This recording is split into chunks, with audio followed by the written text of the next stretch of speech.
In 5, 4, 3, 2.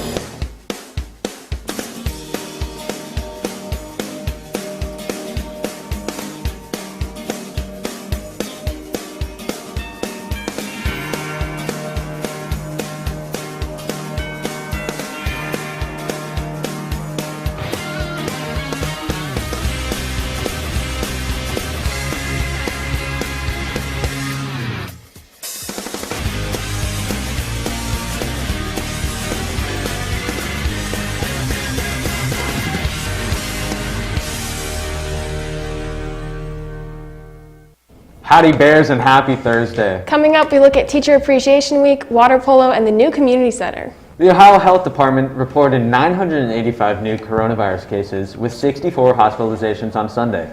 The last day Ohio was under 1,000 new cases was on March 21st. As of May, 40% of Ohioans have received the first COVID shot and 32% are fully vaccinated. Today, there will be a COVID-19 vaccine clinic in the varsity gym offering the second dose. As a result, AP and IB testing has been moved to the LC1 area.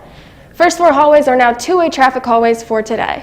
The FDA is set to authorize the Pfizer COVID vaccine for ages 12 to 15 early next week. Now to Sophie and Claudia, who hear from students about Teacher Appreciation Week.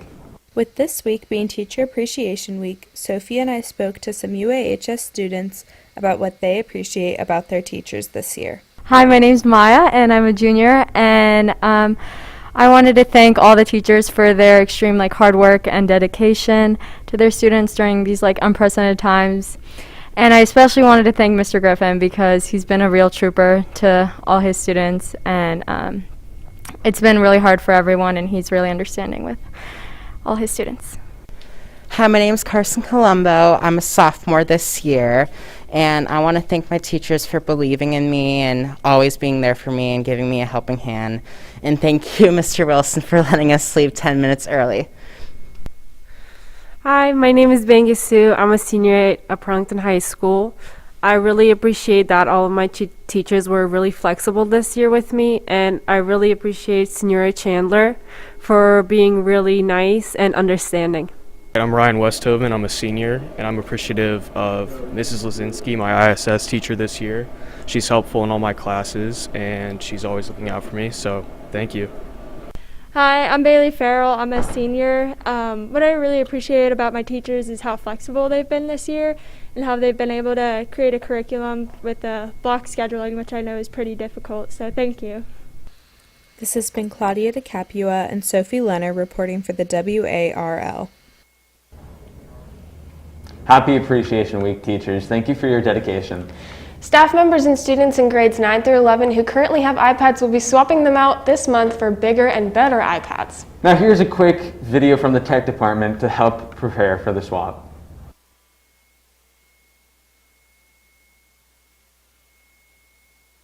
Hi everyone, it's me again. I've just been backing up my iPad today, so I'm ready for my upgrade.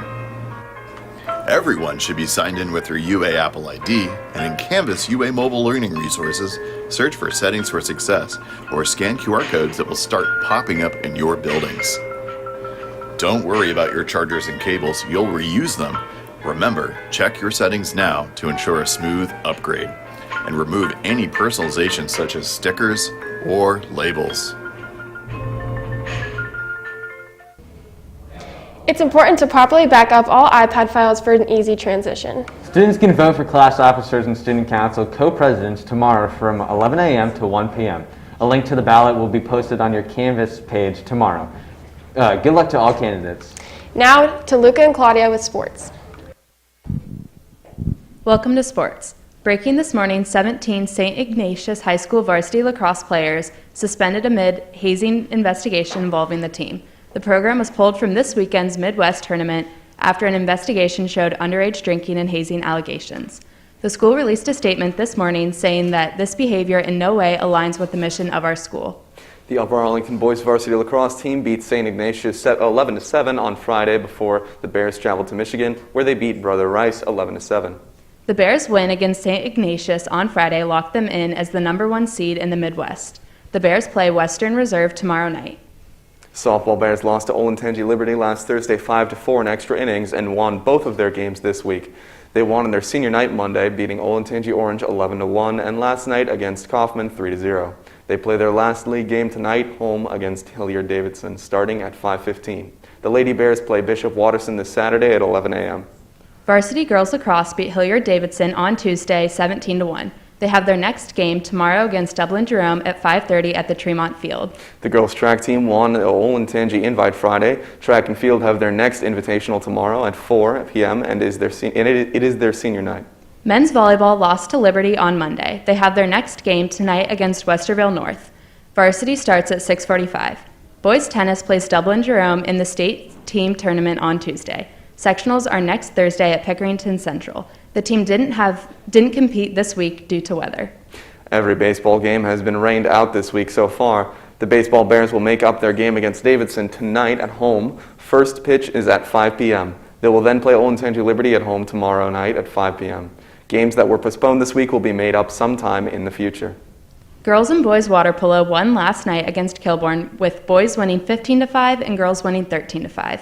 Mia Norris reported on the team's season. The Water Polo Bears have had a great season so far while having to adjust to COVID changes. I talked to some of their captains. The biggest thing being we were moved from the fall to the spring. Another thing is the amount of games we're able to play. A lot of teams have travel restrictions right now during the regular season, so that limits the amount of games we can play. So far this season, we've been doing really well. We've seen some great games on both our varsity and our JV teams.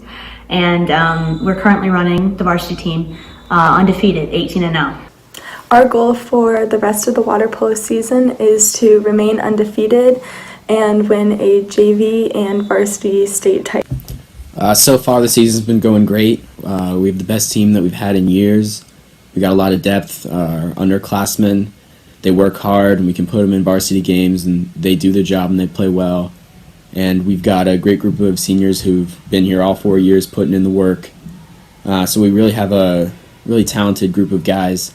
Our record right now is 22-3, and that's the best record in the state. So right now we're ranked number 1, and we're hoping to take that all the way to the championship game this May.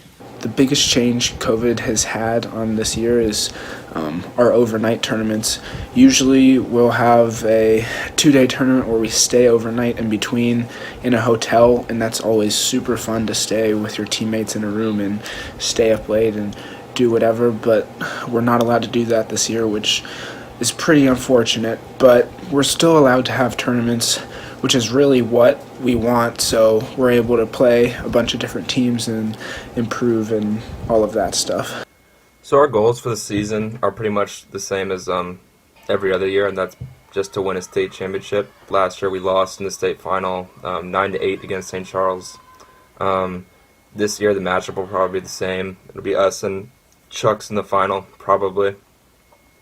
Hopefully with a different outcome. The boys and girls next game is on May 12th, with boys starting at 5:15 and girls right at. This has been Mia Marshall and Jack Norris reporting for the WARL.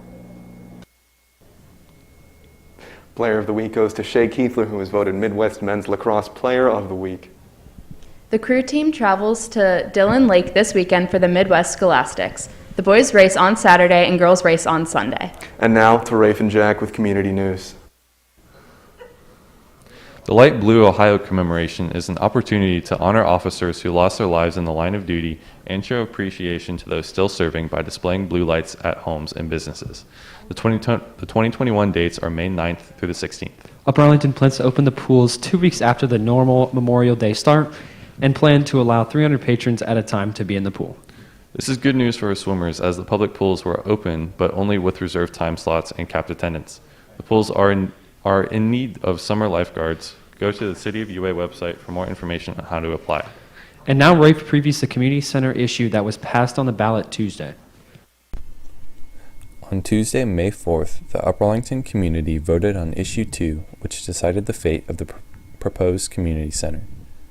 Around 9,500 voters showed up to the polls, and Issue 2 passed with 80% of the voters supporting the community center. The proposed plan for the center will cost $54 million without raising income or property taxes. The site will be located in the Kingsdale Shopping Center where the old Macy's was. The center will have over 100,000 square feet with 6 levels, including a pool, fitness and exercise space, 3 gymnasiums, event space, as well as office space to be rented out. It is unknown when construction will begin. This has been Rafe McClure reporting for the WARL. The community center design is set to be finalized sometime in the next year, and construction is predicted to take around 2 years. And now back to normal with Maine. Juniors, the school district is offering a summer bridge program to students. It will be centered around education and community service. It could count towards your capstone applied research and be done concurrently with the summer capstone class. If you're interested, there will be an informational meeting on Tuesday, May 11th at 3:15 in the first floor LC. Coming up, we look at secret spots in the high school, Asian American Heritage Month, and some high school trivia. Thanks for tuning in, Bears. You are now dismissed for lunch.